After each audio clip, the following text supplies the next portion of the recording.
Hey everyone, welcome back to Sketch Day. I'm Spencer, where every day I give you, well, not every day, when I show up, I give you some tip or information about drawing.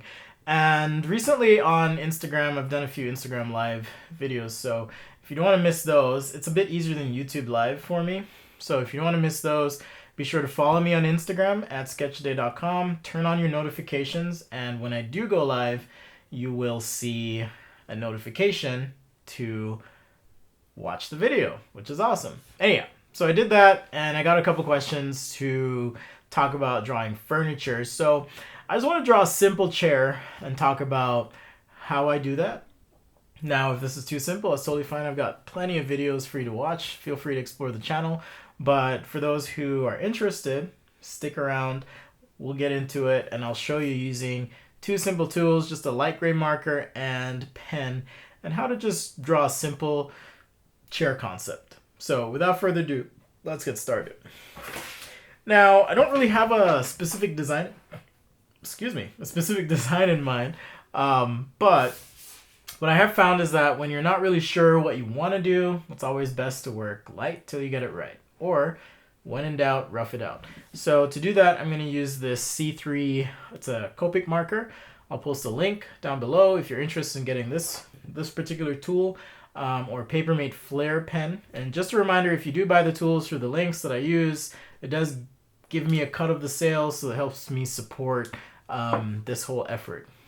Okay, so I'm just going to use these two tools just to sketch this concept. So to begin, I need to decide on a perspective that works, which is important because point of view will tell you a lot about the size and scale of an object. It's typically when you see a chair, you're standing up, so I'm going to be drawing just a little bit of a top-down view here. So just to start, I'm going to sketch in a wireframe just a nice simple box. And I get to decide how big that box is, how tall. If you want to use reference, there's great references about human factors and what works.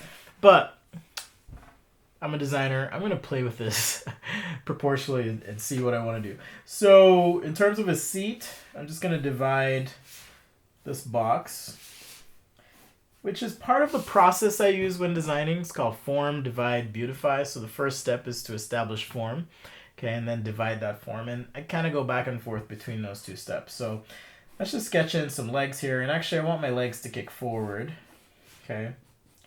So I'm going to kick this leg forward, and let's kick this leg back as well. And how about we give the seat just a little bit of an angle, okay? So I hope you can see what I've done there is I've essentially taken these points, kicked them up a little bit, and given an angle. Now I can give some thickness to this cushion or seating thing, just like so. Okay. Got my legs. I'm just going to hint at some sort of joint and give some thickness to these legs as well. Okay, so now you can see kind of how that's coming together, right? Got my cushion. In fact, I'm just going to give a nice little curved line on that cushion section. And then for the back of the chair, since the front's kicked up just a little bit, I'm going to lean the back a little bit as well, okay? And I'm using my initial sketch as a guide here, but it's not a constraint per se. I can take something and just shift it in my drawing if I want to communicate something different. Okay, so similar thing here on the back. Now this is where I get to decide. Does the chair have arms? Does it not have arms? I don't want to do arms on this chair, but I do want it to not be so static. So I've taken what would be the full width of the back and come in just a little bit, and then I'm going to add just a little bit of a curved line here. So now the back of the chair is a little bit curved. Now, does the back have a cushion? What's the material? I'm assuming this is made from wood, so I'm going to just put a thin cushion on the back, just toward the top here. Okay, and maybe it's some sort of, laminated plywood thing right here. So I'm just going to do a nice little cutout. And that may lend some flexibility to the chair so that it's not so rigid when you do sit on it. Okay. So with my gray marker, I'm just working light, and I could even map out, you know, where I want to put a background on this sketch, if it's, you know, just a quick concept or idea. And so now that I've worked light and I'm feeling reasonably good about the design, I can now switch to my papermate flair pen. Okay, and what I'm gonna do here is redraw what I did with my gray marker, because that's going to breathe new life into my sketch concept, and I won't be just tracing. You don't ever want to trace. There's a little contour line just to kind of show what's happening with this cushion. And let's get the chair back in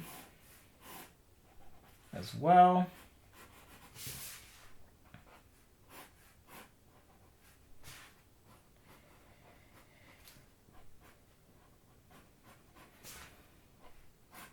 Okay, so I've done something here, and I'm kind of doing it as I go. I'm playing with line weight as well as the position of my lines to communicate depth. So right on this little wooden piece right there, and even on the side.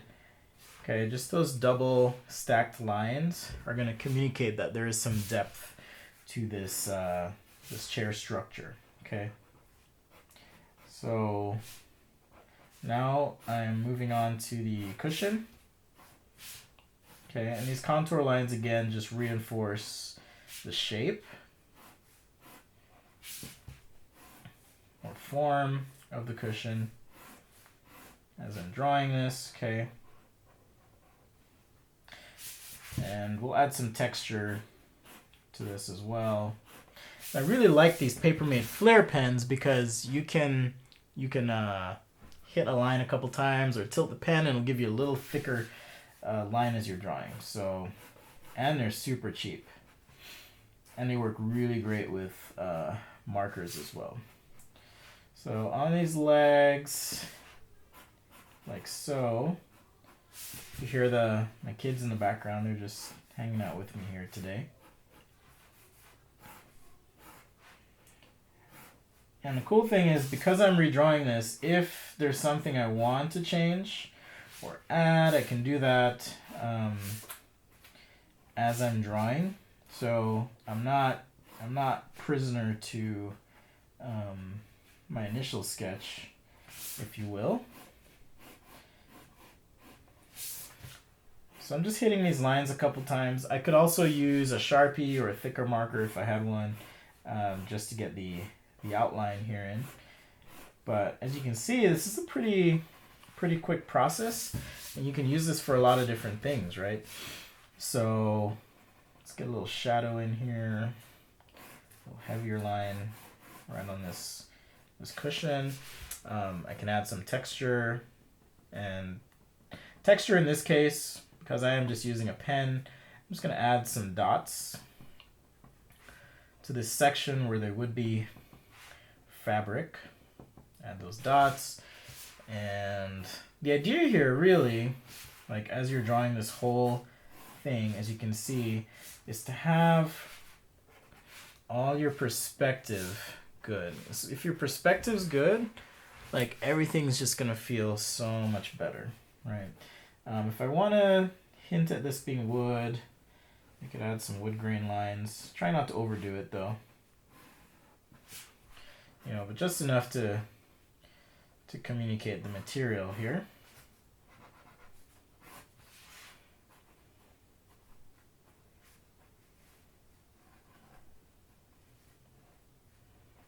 Like so. Wherever there's an overlap or the outline, I'm just making sure that I have a nice, heavier line weight on the outside. And if you don't understand line weights, I believe I have a video that talks about line weight and how to apply that in your drawing. Simple background here, just to ground this thing to the page. For simplicity's sake, I'm just going to do a drop shadow. Which basically means my light source is pretty much above the object. Again, it just helps ground the object to the page here. Because we are working in a two-dimensional medium, it's important that we have symbolic elements, representations of what we would normally see in real life, so that when presented on paper, the brain goes, oh, I get it. Cool. That looks familiar.